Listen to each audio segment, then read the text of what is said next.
Hello student, last class में हम लोग बात कर रहे थे फिजिक्स के बारे में कि भाई फिजिक्स क्या चीज है। तो आप लोगों ने बोला फिजिक्स क्या चीज है कि प्रकृति में पाए जाने वाले बलों का अध्ययन करना ही भौतिक विज्ञान कहलाता है।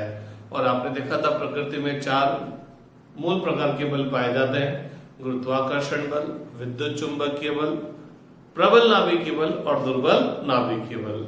प्रबल नाभिकीय बल प्रकृति में पाए जाने वाला सबसे प्रबलतम बल है और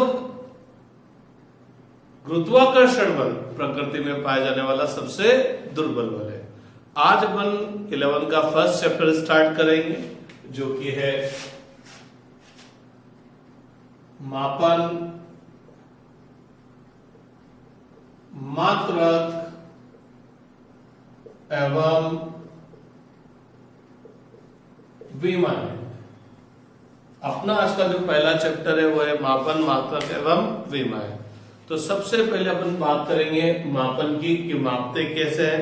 तो सबसे पहले बात आती है मापते कैसे। उससे भी पहले बात आती है कि हम मापेंगे किसको।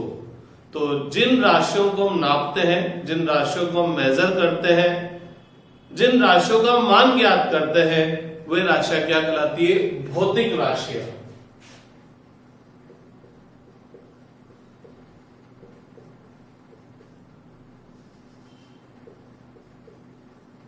तो बात करते हैं आज सबसे पहले किसके बारे में? भौतिक राशियों के बारे में। तो भौतिक राशियां क्या होती है? वे राशियां जिन्हें नापा अथवा तोला जा सके क्या कहलाएगी? भौतिक राशियां। तो वे राशियां जिन्हें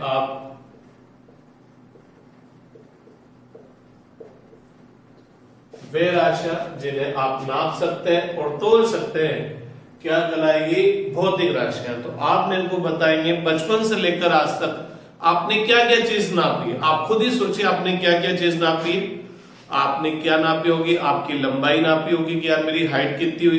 5 फुट 5 इंच हुई, 10 इंच हुई, 6 इंच हुई। तो इसका मतलब लंबाई या यूं बोल सकते हैं ऊंचाई क्या हुई? भौतिक राशि। आप अपना द्रव्यमान नापते हैं कि आप 50 किलोग्राम की, 60 किलोग्राम की, 70। तो इसका मतलब द्रव्यमान भौतिक राशि हुई। आप ये देखते हैं कि यार मेरे को आधा घंटा हो गया अभी तक सर नहीं आया, या आधा घंटा हो गया अभी तक दोस्त नहीं आया। तो आप घड़ी से क्या नापते हैं? समय। तो समय क्या हो गई? भौतिक राशि हो गई। समय क्या हो गई? भौतिक राशि हो गई। जब आप बाइक स्कूटी चलाते हैं तो आपकी गाड़ी में जो माइलोमीटर लगा होता है वो क्या नापता है? स्पीड। तो स्पीड बोले तो चाल। चाल क्या हो गई? भौतिक राशि। अपन नया नया प्लॉट खरीदने जाते हैं तो अपन पूछते हैं प्लॉट का एरिया कितना है, क्षेत्रफल कितना है, कि 1500 स्क्वायर मीटर है कि 2000 स्क्वायर मीटर है। तो वो क्या हो गया? क्षेत्रफल। सुबह सुबह दूध देने वाला आता है कि भैया 2 लीटर दूध देना। तो 2 लीटर दूध देना तो अपन दूध का क्या नाप रहे हैं? आयतन, क्योंकि लीटर किसका मात्रक होता है? आयतन का। तो आयतन भौतिक राशि होगी। आपने किसी वस्तु पर बल लगाया, कितना बल लगाया? तो बल भौतिक राशि हुई। आपने कोई काम किया तो कितना कार्य आपने किया? तो कार्य भौतिक राशि हुई। आपने अपनी ऊर्जा खर्च की या खाना खाया तो आपको ऊर्जा मिली, तो ऊर्जा भौतिक राशि हुई। परिपथ में कितनी धारा बह रही है? तो विद्युत धारा भौतिक राशि हुई। परिपथ के किन्हीं भी 2 सिरों के मध्य विभवांतर कितना है? तो विभवांतर भौतिक राशि हुई। तो बहुत सारी राशियां ऐसी है जिन्हें हम नाप सकते हैं। अपन पूरी फिजिक्स में अलग अलग चैप्टर के अंदर अलग अलग टाइप की राशियों को नापेंगे। इसका मतलब पूरी फिजिक्स में अपन अलग अलग टाइप की भौतिक राशियों के बारे में पढ़ेंगे। तो इस चैप्टर में उन सभी राशियों का स्टार्टिंग है कि हम उनको नापेंगे कैसे। तो वे राशियां जिन्हें नापा अथवा तोला जा सके क्या कहलाती है? भौतिक राशियां कहलाती है। उदाहरण के तौर पर लंबाई, द्रव्यमान, समय, ताप। बुखार आता है, अपना थर्मामीटर से तापमान, फीवर नोट करते हैं कि आपके बुखार 100 डिग्री पर 100 पर है, 100 फ़ारेनहाइट पर है कि 102 फ़ारेनहाइट पर है। तो ताप क्या हो गई? भौतिक राशि हो गई। चाल भौतिक राशि होगी, दूरी भौतिक राशि होगी, कोटा कितने किलोमीटर दूर है? तो दूरी भौतिक राशि होगी। बल भौतिक राशि, वेग भौतिक राशि, त्वरण भौतिक राशि, कार्य भौतिक राशि, ऊर्जा भौतिक राशि, विद्युत धारा, विद्युत विभवांतर, विद्युत प्रतिरोध। तो ये सब क्या कहलाएगी? भौतिक राशियां। तो वे राशियां जिन्हें नापा अथवा तोला जा सके भौतिक राशियां कहलाती है। तो द्रव्यमान, लंबाई, समय, ताप, विद्युत धारा, घनत्व, क्षेत्रफल, आयतन, चाल, वेग, त्वरण, बल, कार्य, ऊर्जा, संवेग, विद्युत धारा, विद्युत विभवांतर, विद्युत प्रतिरोध, शक्ति, ये सब क्या कहलाएगी? भौतिक राशियां कहलाएगी। तो मैं आपसे एक चीज पूछता हूं, बताइए क्या ये पेन भौतिक राशि है? मैं इस पेन को भौतिक राशि बोल सकता हूं? तो नहीं साहब, मैं इस पेन को भौतिक राशि नहीं बोल सकता, क्योंकि पेन को नहीं नाप सकता। पेन की लंबाई नाप सकता हूं, तो क्या नापी मैंने? लंबाई नापी। पेन का व्यास नाप सकता हूं, इसका द्रव्यमान नाप सकता हूं, तो द्रव्यमान भौतिक राशि हुई।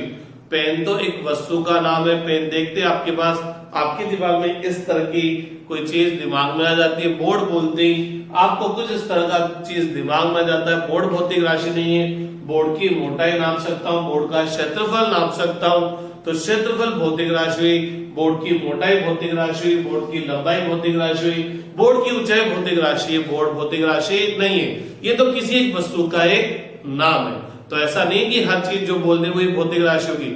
जिस चीज को आप नाप सकते हैं वो राशि क्या कहलाएगी? भौतिक राशियां। तो वे राशियां जिन्हें नापा अथवा तोला जा सकती है क्या कहलाएगी? भौतिक राशियां। तो द्रव्यमान, लंबाई, समय, ताप, घनत्व, दूरी, विस्थापन, चाल, वेग, त्वरण, बल, कार्य, ऊर्जा, संवेग, विद्युत धारा, विद्युत विभवांतर, विद्युत प्रतिरोध, ये सब क्या कहलाएगी? भौतिक राशियां। और भी बहुत सारी भौतिक राशियां हैं। ये तो मैं उन राशियों के नाम आपको बोल रहा हूं जो आप थोड़ा सा बचपन से पढ़कर आए, लेकिन अब चूंकि आपने 11 में साइंस ले लिए तो अपन और बहुत सारी भौतिक राशियां अलग अलग चैप्टर में देखेंगे। तो ये तो बात क्लियर हुई, जिन राशियों को हम नाप सकते हैं वे राशियां क्या कहलाएगी? भौतिक राशियां।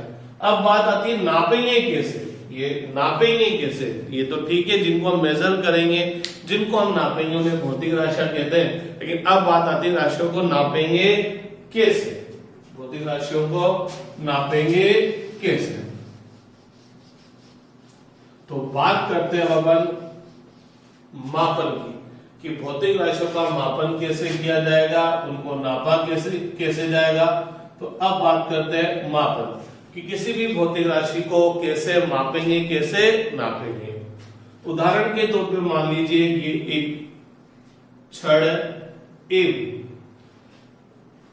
मैं आपसे बोलता हूं कि भैया इस छड़ की लंबाई आप बताइए। आपको छड़ की क्या बतानी है? लंबाई। मैं आपको एक बात बताऊं, मैं लंबाई को एक उदाहरण लेके बात कर रहा हूं। जिस तरह से मैं लंबाई को नापूंगा उसी तरह पैटर्न पर अधिक दूसरी भौतिक राशियां भी नापी जाएगी। मैं बात कर रहा हूं मापन की।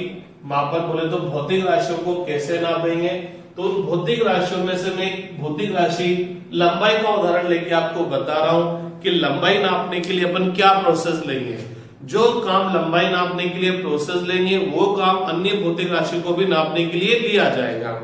तो आपको बोला गया ये छड़ है ए बी, इसकी लंबाई नापिए, तो आप फटाफट क्या करेंगे? बैग में से स्केल निकालेंगे, फटाफट बोलेंगे सर 1 फीट, 2 फीट, 3 फीट, और आप बोलेंगे सर इस छड़ की लंबाई, इस छड़ की लंबाई कितनी है? 3 फीट।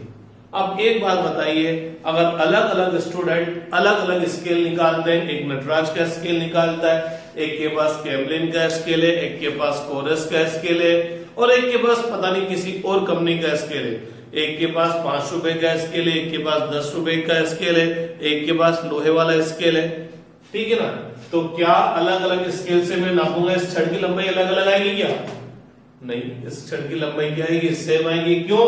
क्योंकि चाहे स्केल नटराज का हो, चाहे कैमलिन का हो, चाहे कोरस का हो, चाहे 5 रुपए का हो, चाहे 50 रुपए का हो, चाहे सोने का हो, चाहे स्केल अब इंडिया में यूज हो रहा हो, चाहे अमेरिका में यूज हो रहा हो, चाहे ऑस्ट्रेलिया में यूज हो रहा हो, क्या इंडिया के स्केल की लंबाई कम होगी और अमेरिका के स्केल की लंबाई ज्यादा होगी क्या? कि भैया इंडिया डेवलप कंट्री नहीं, अमेरिका डेवलप कंट्री, तो क्या स्केल वहां का स्केल बड़ा होगा क्या? नहीं होगा ना। पूरी दुनिया में जितने भी स्केल होंगे सबकी लंबाई क्या होगी? सेम होगी। सबकी लंबाई सेम होगी, चाहे वो सस्ता हो, चाहे वो महंगा हो, चाहे वो किसी भी कंपनी का हो। तो इसका मतलब क्या हुआ, इसका मतलब क्या हुआ, इस छड़ की लंबाई नापने के लिए मैं स्केल यूज कर रहा हूं और पता लगा सभी स्केलों की लंबाई क्या आ रही है, समान। सभी स्केलों की लंबाई क्या आ रही है, समान आ रही है। इसका मतलब क्या हुआ कि इस छड़ की लंबाई या दुनिया में किसी भी चीज की लंबाई नापने के लिए क्या किया गया होगा, जब स्केल बनाया गया होगा या उसकी इवन स्केल बनाने से पहले भी, उदाहरण के तौर पर अपन 5000 10,000 साल पहले चल जाते हैं और उस टाइम बोला होगा कि यार इस छड़ की मेरे को लंबाई नापनी है, तो क्या किया होगा, जब स्केल भी नहीं बना था तब क्या किया होगा, लोग बागों ने ढूंढा होगा कि यार कोई आध लकड़ी मिलेगी, उन्होंने बोला होगा कि यार ये लकड़ी ठीक ठाक है, इसकी लंबाई ठीक ठाक है, इसको उठाकर भी कहीं ले जा सकते हैं। और हम क्या करेंगे, इस लकड़ी की लंबाई से, इस लकड़ी की लंबाई से बाकी अन्य सभी वस्तुओं की लंबाई ज्ञात करेंगे। इस लकड़ी की लंबाई के हिसाब से अन्य वस्तुओं की लंबाई ज्ञात करेंगे। इसका मतलब इस लकड़ी का जो टुकड़ा है इसकी लंबाई क्या बन गई, मानक बन गई। इसकी लंबाई क्या बन गई, मानक बन गई। उदाहरण के तौर पे जब इंडिया की क्रिकेट टीम के कैप्टनशिप की बात होती है तो धोनी या गांगुली जी क्या है, एक मानक है, स्टैंडर्ड है। उनके हिसाब से हम अन्य कप्तानों को कंपेयर करते हैं कि दूसरे कप्तान इनके मुकाबले कैसे रहे, या सचिन के हिसाब से बात करते हैं या विराट कोहली के हिसाब से बात करते हैं कि अन्य बल्लेबाज उनकी तुलना में कितने ज्यादा सक्सेसफुल रहे या कम सक्सेसफुल रहे। तो इसका मतलब जब क्रिकेट में बैटिंग की बात आएगी तो विराट कोहली को क्या माना जाएगा, मानक माना जाएगा, ये स्टैंडर्ड हो गया। इसके हिसाब से अन्य हम बल्लेबाजों को कंपेयर करेंगे। तो क्या हुआ, उन्होंने हजारों साल पहले क्या किया होगा कि भैया जब किसी भी चीज की लंबाई नापनी होगी, इस छड़ की लंबाई, पेड़ की ऊंचाई, किसी नदी की लंबाई नापनी होगी, तो उन्होंने कहा होगा कि यार हम इन सभी लंबाइयों को क्या करेंगे, इस छड़ की लंबाई के हिसाब से निकालेंगे। तो जब हम इस छड़ की लंबाई के हिसाब से निकालेंगे तो छड़ की लंबाई क्या बन गई, मानक बन गई। इसका मतलब क्या हुआ कि जब मेरे को किसी भी चीज की लंबाई नापनी है तो मेरे को क्या करना पड़ेगा, लंबाई के ही एक निश्चित मान को, लंबाई के ही एक निश्चित मान को क्या मानना पड़ेगा, मानक। मेरे को इस छड़ की लंबाई नापनी थी, मेरे को इस पेड़ की ऊंचाई नापनी थी, मेरे को इस नदी की लंबाई नापनी थी, तो मैंने कहा इन सब की लंबाई में यहां से यहां तक की लंबाई के हिसाब से निकालूंगा। तो यहां से यहां तक की लंबाई क्या बन गई, लंबाई का मानक बन गई। इसका मतलब क्या हुआ, जब हम किसी भौतिक राशि को उदाहरण के तौर पर लंबाई को नापते हैं तो हमें उसी भौतिक राशि के एक निश्चित मान को क्या मानना पड़ेगा, मानक मानना पड़ेगा। तो हमने बोला कि भैया हमको दुनिया में किसी भी चीज की लंबाई नापनी है तो हम यहां से यहां तक की लंबाई के हिसाब से निकालेंगे। तो यहां से यहां तक की लंबाई मानक बन गई। अब इस यहां से यहां तक की लंबाई को एक नाम भी देना पड़ेगा, क्योंकि बिना नाम दिए किसी भी चीज का आइडेंटिफिकेशन नहीं होता। मैं बोलूंगा बेटा देना, आप बोलेंगे क्या दूं, मैं बोलूं बेटा देना, तो आप बोलेंगे सर तो पगला गए दिखते, देना देना करे, क्या दूं यार, पेन दूं, किताब दूं, क्या दूं मैं। तो जब तक मैं नाम नहीं बोलूंगा किसी चीज का कोई आइडेंटिफिकेशन नहीं होगा। इसलिए इस चीज को पेन बोला गया है, इस चीज को बोर्ड बोला गया है, इसको दीवार बोला गया है, ठीक है कि नहीं बात। तो इसको इंक बोला गया है। तो आपको हर चीज को एक नाम देना पड़ेगा।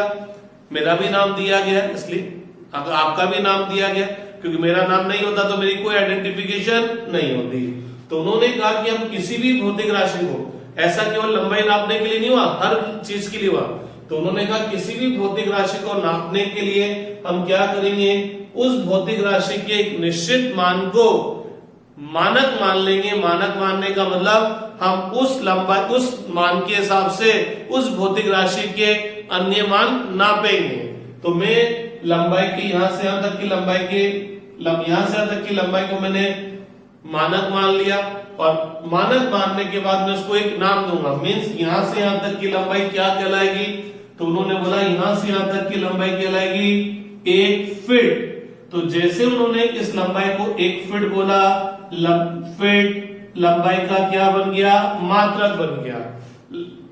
फिट लंबाई का क्या बन गया, मात्रक बन गया, अर्थात लंबाई किस में नापी जाएगी, फिट में नापी जाएगी। इसलिए अपन ने बोला यहां से यहां तक 1 फीट, तो इसको यहां रखा 1 फीट, 2 फीट, 3 फीट, और खटाखट अपन ने बोल दिया इस छड़ की लंबाई कितनी आई, 3 फीट आई। इस छड़ की लंबाई कितनी आई, 3 फीट आई। तो चूंकि अपन ने लंबाई के इस निश्चित मान को बोले तो लंबाई की स्टैंडर्ड वैल्यू को, लंबाई के मानक को नाम दिया फिट, तो फिट लंबाई का क्या बन गया, मात्रक बन गया। और इस वजह से अपन ने बोला कि इस छड़ की लंबाई कितनी आई, 3 फीट। अगर साइंटिस्ट लोग बोलते हम यहां से यहां तक की लंबाई को सुमित बोलेंगे, तो यहां से यहां तक की लंबाई सुमित है, तो ये 1 सुमित, ये 1 सुमित, ये 1 सुमित, तो यहां से लेकर यहां तक कितने सुमित आ गए, 3 सुमित। तो आज अपन ये बोल रहे होते कि इस छड़ की लंबाई कितनी हुई, सुमित, 3 सुमित होती, लेकिन उनको सुमित अच्छा नहीं लगा, उनको क्या अच्छा लगा, फिट। तो आज अपन बोलते हैं कि इस छड़ की लंबाई कितनी है, 3 फीट। तो हुआ क्या, किसी भी भौतिक राशि को नापने के लिए हमें उस भौतिक राशि के एक निश्चित मान को मानक मानना पड़ेगा, फिर उसे एक नाम भी देना पड़ेगा जो उस भौतिक राशि का क्या कहलाएगा, मात्रक कहलाएगा। ठीक है। अब अपन ने बोला कि मैं इस छड़ की लंबाई नापनी है, तो मैं यहां से यहां तक की लंबाई के हिसाब से नापूंगा, और यहां से यहां तक की लंबाई क्या कहलाएगी, 1 फीट। ये तो काम हुआ, बोले तो आपका स्केल बनकर आ गया। ये मजाक नहीं करा, ये हजारों साल पहले ये प्रोसेस किया गया था। और जिस छड़ को, जिस लकड़ी को उन्होंने स्टैंडर्ड माना था, उस लकड़ी के हिसाब से ही एक फिट तैयार किए गए। मीन्स फ्रांस की एक लेबोरेटरी है जहां पर ये चीज रखी हुई है, और जितनी भी दुनिया भर की जितनी भी कंपनियां स्केल बनाती है, वो उसके हिसाब से अपने स्केल बनाती है। मीन्स अगर ये छड़ की लंबाई फिक्स हो गई, तो अब मेरे पास एक बड़ी छड़ थी, मैंने उसको तोड़ दिया, तो ये भी क्या कहलाएगी, 1 फीट, यहां से यहां तक। एक और छड़ थी, उसको भी काट दिया और यहां से यहां तक कर दिया उसको, तो ये भी क्या कहलाएगी, 1 फीट। तो एक लकड़ी से और सारी लकड़ियां बन जाएगी। तो वहां पर लेबोरेटरी में रखा है कि भैया ये 1 फीट है, और दुनिया की सारी कंपनियों को बोल दिया कि भाई इसके हिसाब से आप स्केल बना लीजिए। अब ये 1 फीट बोले तो मात्रक आ गया आपके पास, लंबाई का एक निश्चित मान आ गया, लंबाई की एक स्टैंडर्ड वैल्यू आ गई। अब अपन नापने के लिए क्या कर रहे थे, तो जैसे मेरे से बोला गया कि इस छड़ की लंबाई नापो, तो नापने के लिए क्या करा, मैंने इस स्केल, इस लकड़ी के टुकड़े को रखा, मैंने बोला यहां से यहां तक 1 फीट, ये 2 फीट और ये 3 फीट। बोले तो मैंने क्या करा, इस छड़ की लंबाई नापने के लिए कि इस छड़ की लंबाई कितनी है, इस छड़ की लंबाई नापने के लिए मैंने इस छड़ की लंबाई को कंपेयर किया लंबाई के मानक मान से, बोले तो लंबाई के मात्रक से। मीन्स मैंने ये चेक किया कि ये जो छड़ है, ये लंबाई के मात्रक बोले तो 1 फीट से कितनी गुना बड़ी है, कितनी गुना छोटी है। मीन्स इस छड़ की लंबाई को नापने के लिए, मापने के लिए मैं क्या कर रहा हूं, इस छड़ की लंबाई की तुलना कर रहा हूं लंबाई की स्टैंडर्ड वैल्यू से, लंबाई के मात्रक से। मीन्स किसी भी भौतिक राशि की उसके मात्रक से तुलना करने को ही मापन कहते हैं। तो मापने के लिए करना क्या पड़ता है, पहली बात तो करना क्या पड़ता है, क्या करना पड़ेगा, किसी भी भौतिक राशि को नापना है तो उस भौतिक राशि के एक निश्चित मान को स्टैंडर्ड मानना पड़ेगा, फिर उसको एक नाम देना पड़ेगा जो उस भौतिक राशि का मात्रक कहलाएगा। ये दो काम हुआ। अब नापते टाइम करा क्या, कि नापते टाइम क्या करा, इस छड़ की लंबाई को कंपेयर किया लंबाई के मात्रक अर्थात फीट से, और ये चेक करने की कोशिश की गई कि ये छड़ की लंबाई लंबाई के मात्रक से कितना गुना बड़ी है, कितना गुना छोटी है। तो पता लगा ये लंबाई के मात्रक से कितना गुना बड़ी है, 3 गुना। तो अपन इस लंबाई को इस लंबाई के साथ कंपेयर कर रहे हैं, तो किसी भी भौतिक राशि की उसके मात्रक से तुलना करने को ही क्या बोलते हैं भैया, क्या बोलते हैं, मापन बोलते हैं। देखिएगा, मान लीजिए एक बहुत बड़ी वस्तु थी, इस वस्तु का द्रव्यमान नापना था, किस वस्तु का द्रव्यमान नापना था।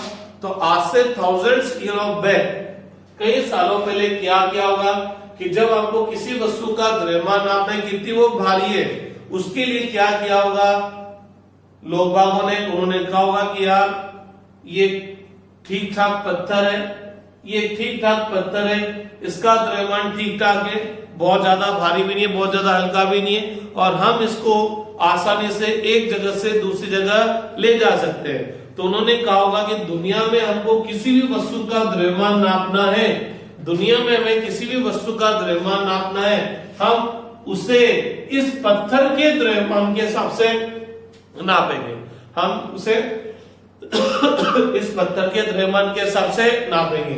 तो इस पत्थर का जो द्रव्यमान है वो द्रव्यमान का क्या बन गया, मानक बन गया, क्योंकि दुनिया भर की सभी वस्तुओं का द्रव्यमान इसके हिसाब से निकाला जाएगा।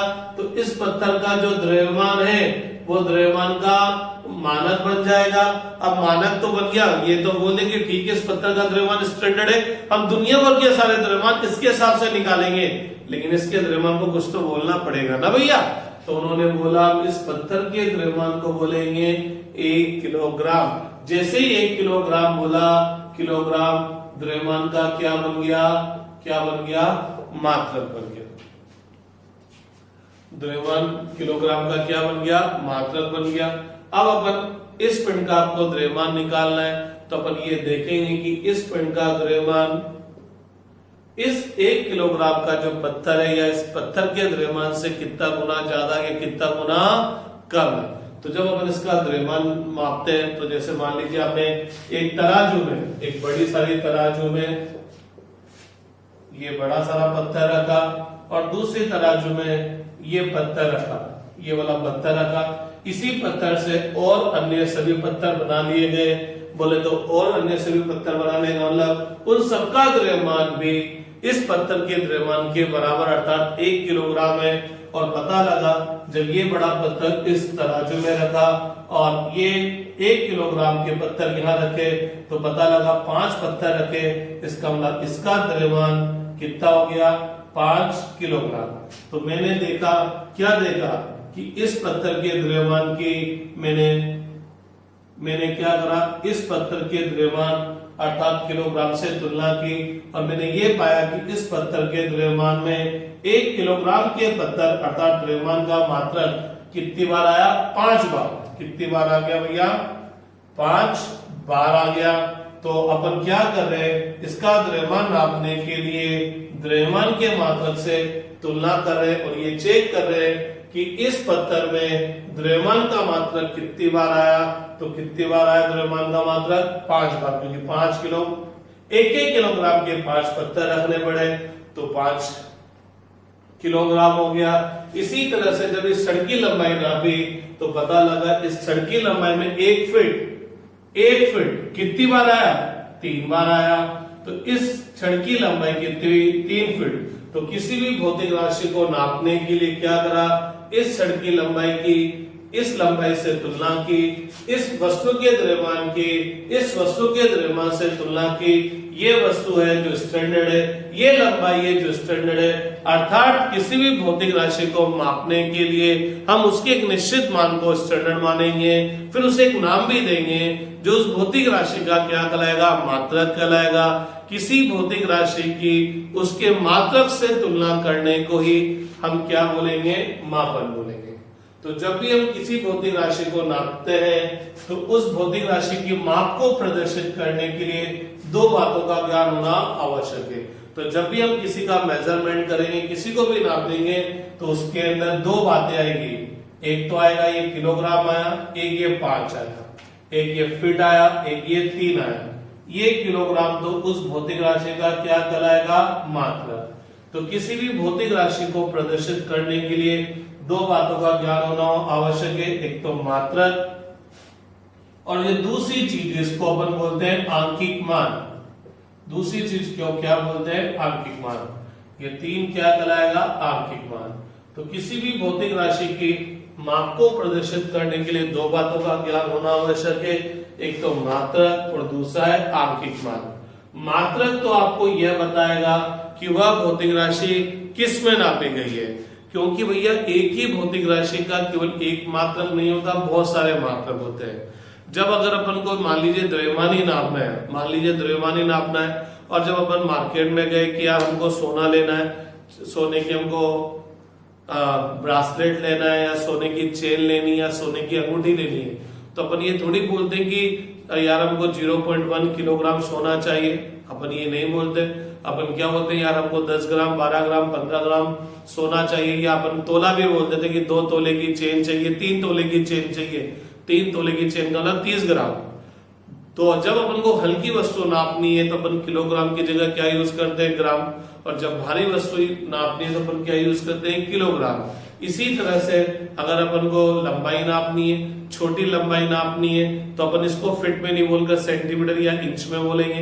लेकिन जब बूंदी से कोटा की दूरी अगर आपको मेजर करनी है, 2 सिटीज के बीच की दूरी मेजर करनी है, तो हम उसको मीटर में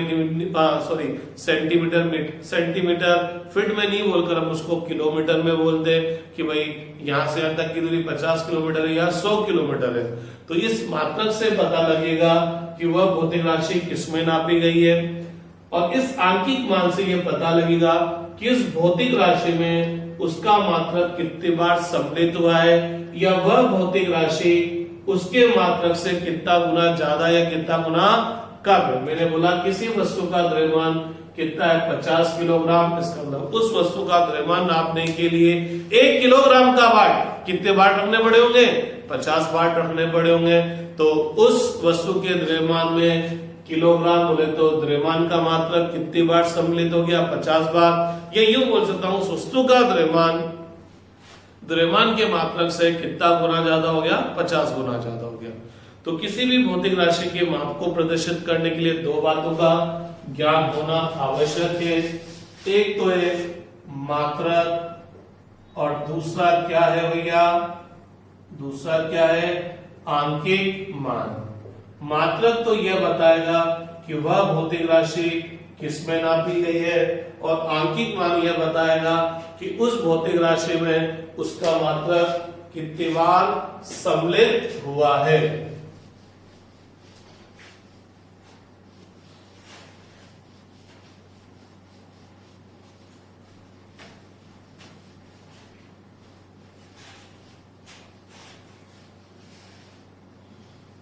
तो जरा यहां से अपन को पता लगा कि किसी भी भौतिक राशि को नापने के लिए उसके एक निश्चित मान को मानक मानना पड़ेगा, फिर उसे एक नाम भी देना पड़ेगा जो कि उस भौतिक राशि का क्या कहलाएगा, मात्रक कहलाएगा। तो इसका मतलब हर भौतिक राशि का अपना अपना मात्रक होगा।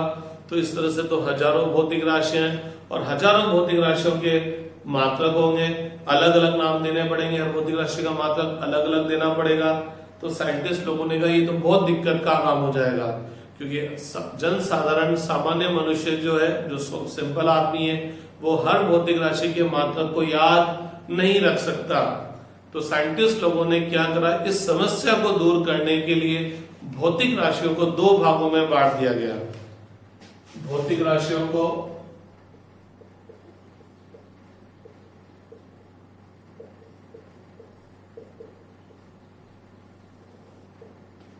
दो भागों में बांटा।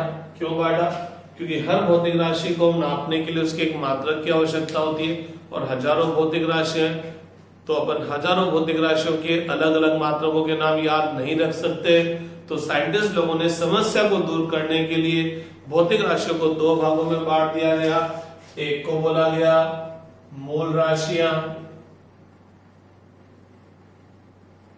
एक को बोला गया मूल राशियां, और एक को बोला गया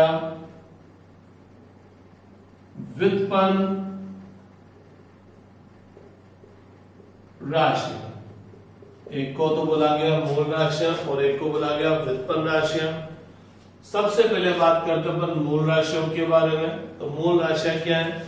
मूल राशियां उन राशियों का समुच्चय है, मूल राशियां उन राशियों का समुच्चय है जो एक दूसरे से स्वतंत्र होती है, एक दूसरे पर निर्भर नहीं करती है। इन राशियों को केवल और केवल इन्हीं के रूप में प्रदर्शित किया जाएगा। तो मैंने क्या बोला, मूल राशियां उन राशियों का समुच्चय है, उन राशियों का समुच्चय है जो एक दूसरे से स्वतंत्र होती है। जो एक दूसरे से स्वतंत्र होने का मतलब, मूल राशियों का समुच्चय, समुच्चय होने का मतलब इन मूल राशियों में आपको 2-5 राशियां चुननी पड़ेगी, लेकिन उन राशियों को चुनते टाइम पर आप ध्यान रखेंगे कि उनके मध्य कोई संबंध नहीं होना चाहिए। मैं इस उदाहरण के तौर पर अगर मैं बात करूं, चाल, दूरी और समय को मैं मूल राशि नहीं चुन सकता। चाल, दूरी, समय को मूल राशि नहीं चुन सकता, क्योंकि चाल, दूरी और समय के मध्य एक संबंध होता है कि भैया दूरी बराबर क्या होता है, चाल इंटू समय, या चाल बराबर क्या होता है, दूरी बटा समय। तो मैं इन तीनों को एक साथ मूल राशियों के अंदर नहीं रख सकता। मूल राशियां चुनते टाइम पर मैं ध्यान रखूंगा, मैं उन्हीं राशियों को चुनूंगा जो एक दूसरे से स्वतंत्र होती हो, जिनके मध्य कोई डायरेक्ट सीधा संबंध नहीं हो। तो वे राशियां, मूल राशियां उन राशियों का समुच्चय जो एक दूसरे से क्या होती है, स्वतंत्र होती है। दूसरी बात जिन्हें केवल और केवल उन्हीं के रूप में प्रदर्शित किया जाता है। अब बात समझिएगा, क्या बात कहना चाह रहा हूं। मूल राशियां चुनते टाइम पर, क्योंकि हजारों भौतिक राशियां, उन हजारों भौतिक राशियों में से मैं किनको मूल राशियां चुनूंगा। तो मूल राशियां चुनते टाइम पर ध्यान रहे, आप उन राशियों को चुनेंगे, उन राशियों का समुच्चय जो एक दूसरे से स्वतंत्र होती है। तो अपन ने बोला कि ये राशियां, नाम अभी पता लगेंगे, ये राशियां एक दूसरे पर निर्भर नहीं करती है, तो मैंने उनको मूल राशियों के अंदर ले लिया। अब जब मैंने उनको मूल राशियों के अंदर ले लिया, तो इसका मतलब क्या है कि मैं उन राशियों को केवल और केवल उन्हीं के रूप में प्रदर्शित करूंगा। उन राशियों को मैं अन्य राशियों के रूप में प्रदर्शित नहीं करूंगा। उदाहरण के तौर पर द्रव्यमान,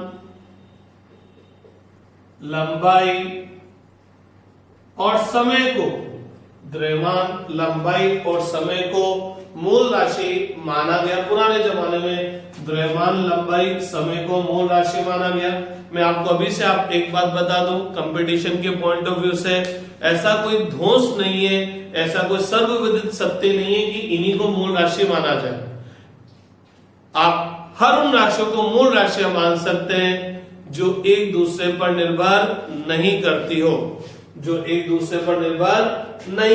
हो, ठीक है। लेकिन उन लोगों को, साइंटिस्ट लोगों को लगा कि द्रव्यमान, लंबाई और समय मूल राशियां लेंगे, क्योंकि द्रव्यमान, लंबाई और समय के मध्य कोई सीधा संबंध नहीं है। ऐसा कोई सूत्र नहीं है जिसमें ये केवल 3 ही राशियां हो, ऐसा कोई सूत्र नहीं।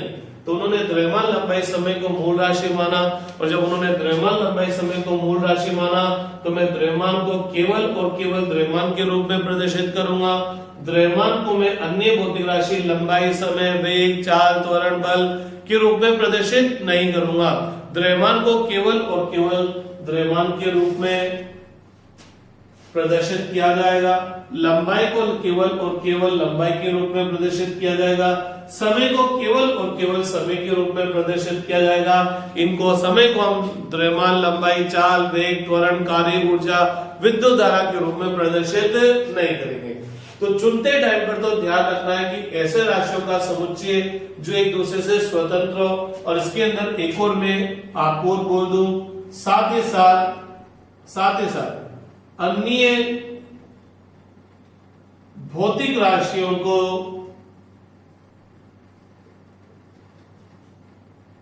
इनके रूप में प्रदर्शित किया जा सके। तो मूल राशियां चुनते टाइम पर 2 कंडीशन हुई कि वे राशियां जिनको मैं चुन रहा हूं उनके मध्य कोई संबंध नहीं होना चाहिए, अर्थात वे एक दूसरे से स्वतंत्र होनी चाहिए। साथ ही साथ उन राशियों को इस तरह से चुनूंगा कि बाकी अन्य भौतिक राशियों को मैं इनके रूप में प्रदर्शित कर सकूं। तो पुराने जमाने में साइंटिस्ट लोगों को लगा कि हम द्रव्यमान, लंबाई, समय इनको मूल राशियां ले लेते हैं, क्योंकि द्रव्यमान, लंबाई, समय के मध्य कोई सीधा संबंध नहीं है, और अन्य सभी भौतिक राशियों को हम द्रव्यमान लंबाई समय के रूप में प्रदर्शित करेंगे। मैं फिर एक लाइन बोल रहा हूं कंपटीशन के हिसाब से, क्योंकि नीट आईआईटी में क्वेश्चन आ जाता है कि यदि चाल, बल और समय को मूल राशि माना जाता तो 99% बच्चे तो बेहोश। क्यों? वो तो बोल दिया कब से चाल, बल और समय को मूल राशि मान लिया, हमने तो मूल राशि द्रव्यमान लंबाई समय को माना है। तो मैं आपको बोल रहा हूं कि जरूरी नहीं है कि इन्हीं को मूल राशि माने। मूल राशि मानते टाइम पर बस ये कंडीशंस होनी चाहिए। आप चाहे तो किसी को भी मूल राशि मानते, लेकिन ये कंडीशन फुलफिल होनी चाहिए। उस साइंटिस्ट लोगों ने ये मान ली, उनको ये अच्छी लगी इसलिए उन्होंने ये मानी। हम इनके अलावा भी और को भी मूल राशि मान सकते थे, बस वो मानते टाइम में ध्यान रखना चाहिए था क्या कि हम ऐसी राशियां चुनेंगे जो एक दूसरे से स्वतंत्र और अन्य राशियों को इनके रूप में प्रदर्शित किया जा सके। तो उन्होंने कहा कि हम द्रव्यमान लंबाई समय को मूल राशि मानेंगे। अब इनको मूल राशि चुन लिया, ये कंडीशन लगाकर इनको चुन लिया। इनको चुनने का मतलब क्या हुआ? अब द्रव्यमान को केवल और केवल द्रव्यमान के रूप में प्रदर्शित किया जाएगा। द्रव्यमान को लंबाई, समय, चाल, विद्युत धारा के रूप में, अन्य राशियों के रूप में प्रदर्शित नहीं किया जाएगा। इवन लंबाई को भी द्रव्यमान, समय, चाल, विद्युत धारा, घनत्व, कार्य ऊर्जा के रूप में प्रदर्शित नहीं किया जाएगा। और समय को भी अन्य राशि के रूप में प्रदर्शित नहीं किया जाएगा। अब बात करते हैं व्युत्पन्न राशियां। नाम से पता लग रहा है व्युत्पन्न, जो क्या की गई है? उत्पन्न की गई है। और ये राशियां कहां से उत्पन्न की जाएगी? मूल राशियों से। बोले तो वे राशियां जो मूल राशियों पर निर्भर करती है। बोले तो वे राशियां जिन्हें मूल राशियों के रूप में प्रदर्शित किया जा सकता है क्या कहलाती है? व्युत्पन्न राशियां।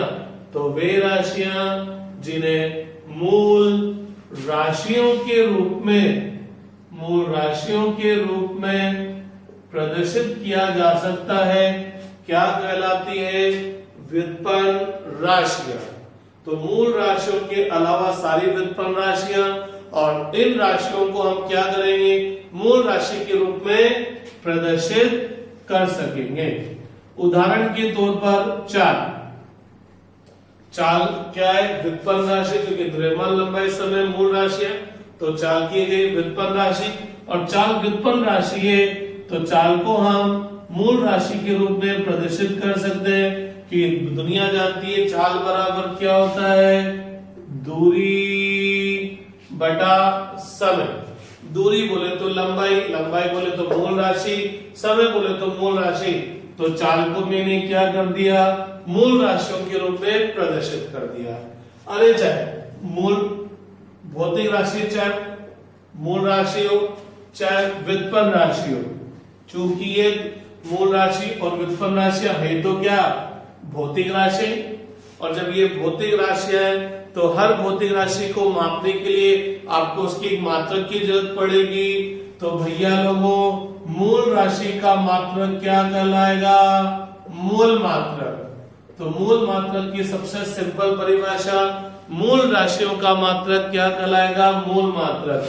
अब चूंकि मूल राशियां एक दूसरे से स्वतंत्र होती है तो मूल मात्रक भी एक दूसरे से स्वतंत्र होते हैं, अर्थात उन मात्रकों को केवल और केवल उन्हीं के रूप में प्रदर्शित किया जाएगा। अर्थात मूल राशियों के मात्रकों को हम अन्य मात्रकों के रूप में प्रदर्शित नहीं कर सकते। तो मूल मात्रकों की अगर मैं परिभाषा ढंग से बोलूं तो एक सिंपल सी परिभाषा क्या है?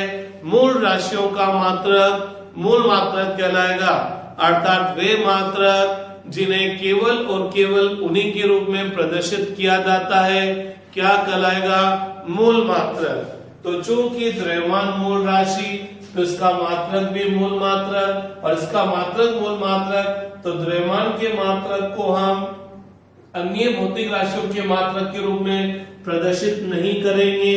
द्रव्यमान का मात्रक डायरेक्ट बोला गया किलोग्राम। तो चूंकि द्रव्यमान मूल राशि तो द्रव्यमान का मात्रक मूल मात्रक, और जब द्रव्यमान का मात्रक मूल मात्रक तो द्रव्यमान के मात्रक को मैं metre, second, newton, ampere, joule, ohm में प्रदर्शित नहीं करूंगा। इसका मात्रक डायरेक्ट दिया जाएगा किलोग्राम। लंबाई मूल राशि, इसका मात्रक भी डायरेक्ट दिया जाएगा मीटर। समय मूल राशि, इसका मात्रक भी डायरेक्ट दिया जाएगा सेकंड, क्योंकि इन्हें केवल और केवल इन्हीं के रूप में प्रदर्शित किया जाएगा। तो मतलब क्या निकला, मूल राशियों को हम अन्य राशियों के रूप में प्रदर्शित नहीं करेंगे। इसी तरह से मूल मात्रकों को भी अन्य मात्रकों के रूप में प्रदर्शित नहीं करेंगे। जो भी मूल राशियां होंगी उनके मात्रक डायरेक्ट दिए जाएंगे। अब बात करते हैं व्युत्पन्न राशियां। अरे व्युत्पन्न राशियां भी तो क्या है, भौतिक राशियां ही, तो इनका मात्रक क्या कहलाएगा, व्युत्पन्न मात्रक। इनका मात्रक क्या कहलाएगा, व्युत्पन्न मात्रक। नाम से ही पता लग रहा है व्युत्पन्न, जो क्या किए गए, उत्पन्न किए गए। तो भैया वे मात्रक जो मूल मात्रकों के आधार पर ज्ञात किए जाते हैं क्या कहलाएंगे, व्युत्पन्न मात्रक। तो व्युत्पन्न मात्रक की सिंपल परिभाषा क्या है, व्युत्पन्न राशियों का मात्रक व्युत्पन्न मात्रक, अर्थात वे मात्रक जिन्हें मूल मात्रकों के रूप में प्रदर्शित किया जाएगा क्या कहलाएंगे, व्युत्पन्न मात्रक। मीन्स व्युत्पन्न राशियों के मात्रक डायरेक्ट नहीं दिए जाएंगे। व्युत्पन्न राशियों के मात्रक किसके रूप में लिखे जाएंगे, मूल राशियों के मात्रकों पर के रूप में, अर्थात मूल मात्रकों के रूप में लिखे जाएंगे। उदाहरण के तौर पर चाल, जब चाल की बात करते हैं तो चाल चूंकि मूल राशि नहीं है और चाल मूल राशि नहीं है तो चाल का मात्रक डायरेक्ट नहीं दिया जाएगा। द्रव्यमान का मात्रक डायरेक्ट दिया गया किलोग्राम, लंबाई का मात्रक डायरेक्ट दिया गया मीटर, समय का मात्रक डायरेक्ट दिया गया सेकंड, लेकिन चाल का डायरेक्ट मात्रक नहीं दिया जाएगा क्योंकि चाल व्युत्पन्न राशि है। तो चाल का मात्रक किसके रूप में लिखा जाएगा, मूल मात्रकों के रूप में। तो उसके लिए क्या करना पड़ेगा, चाल को सबसे पहले हमको मूल राशियों के रूप में लिखना पड़ेगा। तो चाल बराबर दूरी बटा समय। तो अब हम चाल का मात्रक कैसे निकालेंगे, चाल का मात्रक निकालने के लिए हम क्या करेंगे, जो ये मूल राशियां है इनके मात्रक लिख देंगे। तो चाल का मात्रक क्या होगा, दूरी का मात्रक बटा समय का मात्रक, दूरी का मात्रक मीटर, समय का मात्रक सेकंड। तो गजब की बात क्या है, चाल का मात्रक डायरेक्ट नहीं दिया गया, चाल का मात्रक किसके आधार पर निकाल लिया गया, मूल मात्रकों के आधार पर। तो व्युत्पन्न राशियों के मात्रक हम किसके आधार पर निकालेंगे, मूल मात्रकों के आधार पर निकालेंगे। इनका मात्रक निकालने के लिए हम क्या करेंगे, व्युत्पन्न राशि को सबसे पहले मूल मात्रकों के रूप में लिखेंगे। क्यों, क्योंकि इनके मात्रक हमको पहले से याद है। तो आपके पास कोई ना कोई संबंध होता है तो जिसके द्वारा व्युत्पन्न राशि को मूल राशि के रूप में प्रदर्शित कर लेंगे।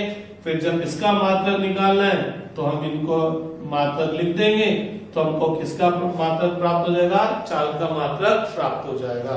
तो भौतिक राशियों को दो भागों में बांटा गया है, व्युत्पन्न राशियां, मूल राशियां और व्युत्पन्न राशियां।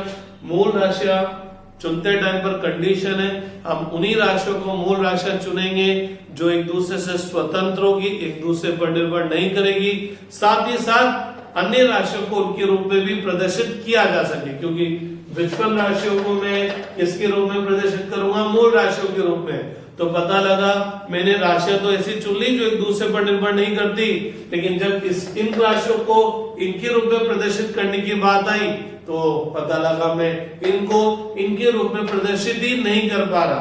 तो मैं मूल राशियां ऐसी चुनूंगा जो एक दूसरे पर तो निर्भर नहीं करती हो और व्युत्पन्न राशियों को मैं इनके रूप में प्रदर्शित कर सकूं। तो जिनको मैंने मूल राशियां चुना है वे केवल और केवल उन्हीं के रूप में प्रदर्शित की जाएगी, इन्हें आप अन्य के रूप में प्रदर्शित नहीं करेंगे। मूल राशियों के मात्रक मूल मात्रक कराएंगे, अर्थात वे मात्रक जो केवल और केवल उन्हीं के रूप में प्रदर्शित किए जाएंगे मूल मात्रक कहलाएंगे, अर्थात वे मात्रक जो अन्य मात्रक पर निर्भर नहीं करते। द्रव्यमान लंबाई समय को मूल राशि माना गया तो इनके मात्रक डायरेक्ट दिए गए किलोग्राम मीटर और सेकंड में। फिर बोलूंगा ऐसा दोष नहीं है कि इन्हीं को मूल राशि माना जाए, हम अन्य राशियों को भी मूल राशि मान सकते हैं, लेकिन साइंटिस्ट लोगों को ये तीन ही अच्छे लगी तो उन्होंने तीन को मान लिया। बात करते हैं व्युत्पन्न राशियां। व्युत्पन्न राशियां वे राशियां होती है जिन्हें मूल राशियों के रूप में प्रदर्शित किया जाता है।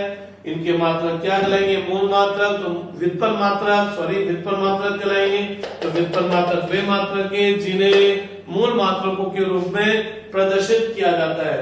अर्थात व्युत्पन्न राशि का मात्रक प्राप्त करने के लिए सबसे पहले व्युत्पन्न राशि को मूल राशि के रूप में लिखेंगे, फिर इसका मात्रक निकालने के लिए इनके मात्रक लिख देंगे, तो आपको व्युत्पन्न राशि का क्या प्राप्त हो जाएगा? मात्रक प्राप्त हो जाएगा। तो चलिए आज के लिए इतना ही, फिर कल आगे स्टार्ट करेंगे।